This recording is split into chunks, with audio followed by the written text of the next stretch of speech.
En toute honnêteté, j'ai du plaisir, j'ai trop de plaisir en fait, j'ai pas envie de faire de débrief. Je vous l'ai dit en début de saison, je n'ai pas envie de beaucoup parler parce qu'en toute honnêteté, cette équipe-là, et je le répète encore une fois, parce que je ne peux parler qu'avec de l'honnêteté, parce qu'en ce moment, sincèrement, on n'est pas malhonnête. On n'est pas malhonnête. On joue avec du cœur, on joue avec de l'envie, on joue, je dis bien, avec de la technique, avec de la tactique, avec du mental. Cette équipe d'Arsenal-là, franchement, elle est bluffante. Je le répète encore une fois. Voulez-vous que je reprenne tout le débrief pour vous redire comment on est?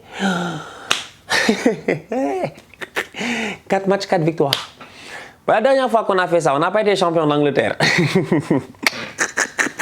Tout est mental en ce moment, tout est psychologique. En fait, à Arsenal, psychologiquement parlant, tous les leviers, les Catalans ils connaissent ce mot, tous les leviers ont été levés.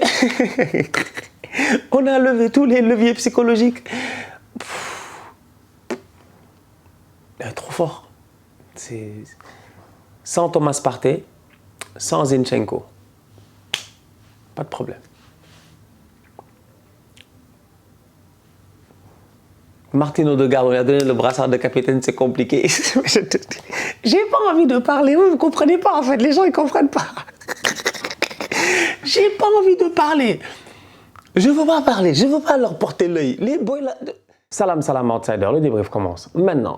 Arsenal l'emporte aujourd'hui 2-1 face à Fulham. Franchement, on va être très sérieux, j'ai pas envie de parler. Je vous l'ai dit plusieurs fois, j'ai pas envie de parler. J'ai pas envie de parler. La première ligue est ce qu'elle est. Il reste encore 34 matchs à jouer. Cependant, s'il y a une équipe qui a fait 4 matchs, 4 victoires, je dis bien, c'est bien les Gunners d'Arsenal. Pour le moment, tout va bien. Pour le moment, c'est cohérent. Pour le moment, Arteta se gère. Tout le monde se gère dans cette équipe-là. Ça fait des erreurs, ça apprend des erreurs, ça rectifie les erreurs et ça continue à avancer. Arsenal était à terre.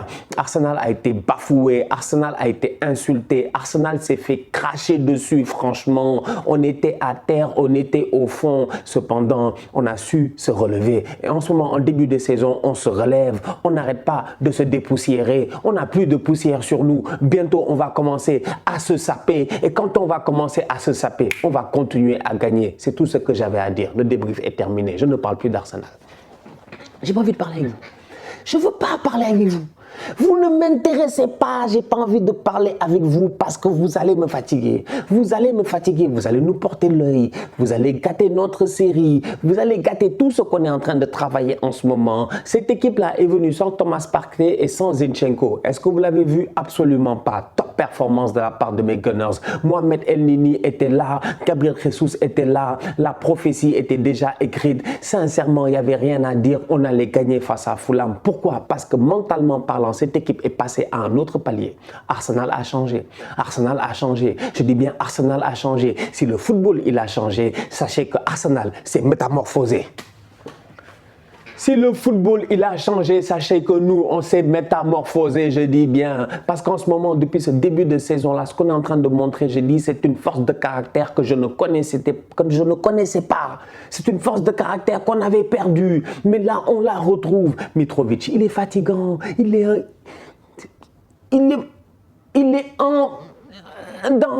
fatigant, Mitrovic. Franchement, physiquement, c'est un monstre aujourd'hui, Gabriel. A fait une erreur, mais c'est Gabriel qui te donne la victoire. Pour moi, ça veut tout dire. Franchement, ça veut tout dire en toute honnêteté. C'est-à-dire que cette équipe-là fonctionne bien. Bukayo Saka, depuis le début de saison, il ne se gère pas. Je n'ai pas parlé de lui parce que c'est mes boys à moi. Je sais comment les protéger. On les laisse dans leur coin. Aujourd'hui, il me sort ta performance. Eddie Nketiah, je vais rentrer sur son cas bientôt. Ce rattaquant-là, il ne se gère pas. Gabriel Martinelli, fais attention à moi. S'il te plaît, lâche le ballon.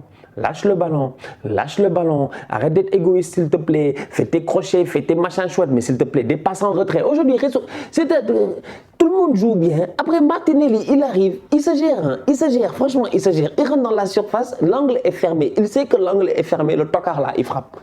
Après, il est fier d'avoir un corner. Non, c'est des petits détails, mais sinon, ça va. Top performance de la part des Gunners, pourvu que ça dure. Ne parlez pas de nous, ne nous regardez pas. C'est pas votre problème, oubliez-nous. Mais pitié, oubliez-nous quoi, franchement. C'est nous les tocards, c'est nous Arsenal. Vous avez oublié, c'est nous les plus nuls. Oubliez-nous, arrêtez de parler de nous.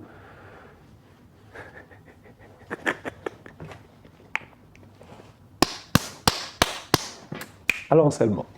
Allons seulement. Le Bayern, de son côté, a fait match nul 1-1 face au Borussia Mönchengladbach. Le Bayern a une bête noire en Bundesliga. C'est bien Gladbach quand même, parce que sur les 31 derniers matchs joués, c'est 11 victoires, 9 matchs nuls. Donc tu te rends compte à un moment donné que c'est quand même serré. C'est très très serré. Et Gladbach, aujourd'hui, ils sont arrivés face à ces Bavarois-là et ils avaient envie de créer, je dis bien, une déception. Malheureusement pour Gladbach et heureusement pour le Bayern quand même, le Bayern reste une force de frappe. Ils ont quand même dominé ce match-là. Mais ils ont été écœurés, je dis bien ils ont été écœurés, découragés par Yann Sommer, le gardien suisse. Il a été excellent, il a été excellent. Comme d'habitude, comme à chaque fois, chaque saison, il te sort 4-5 performances extraordinaires. Et aujourd'hui, c'était une performance extraordinaire. Tout le monde doit marquer. Sané doit marquer, Mané doit marquer, Coman peut marquer, Müller peut marquer, Pavard même il peut marquer, des frappes, des missiles, ce que tu veux, il a arrêté. Il n'y a, je dis bien, que le roi Sané qui réussit face à une petite frappe, mais une petite frappe de rien du tout, qui le prend à dépourvu. Tu sens que le centre arrive, ah c'est dommage, il est pris à contre-pied, le ballon arrive, c'est une frappasse, c'est ça qu'il a battu aujourd'hui. Sinon le Bayern aurait peut-être perdu ce match-là. Top performance de la part de Sommer. D'un autre côté, je veux quand même saluer les Bavarois, parce que les Bavarois, si je ne me trompe pas, ils ont l'ambition de faire une saison invincible. Eh bien c'est bien, ils ont été, pour leur premier match, ils ont vraiment galéré. Ils ont quand même réussi à sortir leur épingle du jeu. Ils font 1-1, même si en réalité le score aurait pu être 2-1. Et ça n'aurait pas été volé. C'est juste que Sommer a été excellent. Sadio Mané a claqué un 5e but, un 6e but, un 7e but, je ne sais même plus. Sadio n'arrête pas de marquer des buts. Il marque constamment, mais il y a toujours la VAR. Il y a toujours un hors-jeu, il y a toujours un bras, il y a une main, il y a quelque chose. Il y a toujours une circonstance atténuante qui vient, je dis bien, atténuer le palmarès en termes de buts de Sadio Mané. C'est pas normal, en toute honnêteté. Il manque un tout petit peu de chance. Cependant, force est de constater que Sadio Mané, aujourd'hui, dans son match, j'ai l'impression, face à Gladbach, c'était pas son meilleur match. Voilà, c'est tout.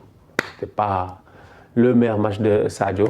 Mais ouais, il faut un peu plus de baraka là, parce que là, il aurait pu être à plus 5 en termes de buts.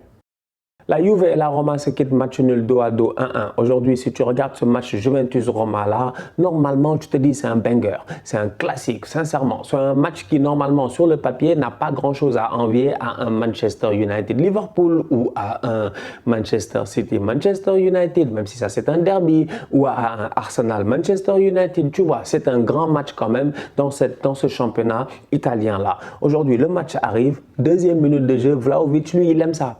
Il aime ça. Vlahovic n'a pas beaucoup de temps à perdre. C'est pas lui qui avait claqué un but en Ligue des Champions l'année passée. Son premier match, il est arrivé, je pense, je m'en rappelle très bien, je l'ai débriefé. Il est venu, même pas on a fait 30 secondes de jeu, il a claqué son but. C'est ce Vlahovic-là qu'on a retrouvé aujourd'hui. On pose le ballon, il y a un coup franc, deuxième minute de jeu, il claque un superbe coup franc. Mais un très très beau coup franc. Et apparemment, depuis le coup franc de Cristiano Ronaldo contre le Torino, je ne sais pas quoi, en 2000 machin chouette, aucun joueur de la Juve n'avait mis un coup franc direct dans un match de championnat. Donc bref, si la statistique elle est réelle, bravo à lui. Vlahovic cette saison, j'espère vivement qu'on va voir le Vlahovic qu'on a connu à la Fiorentina, c'est-à-dire un tueur. Un méchant gars, un tueur, je dis bien en série, pas les Morata, les machins. Vlahovic n'est pas Morata, hein. Il n'est pas là pour rater, franchement, c'est pas mort raté. Vlahovic, il est là, je dis bien, pour te punir. La hargne, tu as vu tout ce qu'il avait quand il a marqué? Ah, c'est dommage. Cette Juve-là, normalement, en première mi-temps, elle doit tuer le match. Le match finit 1-1.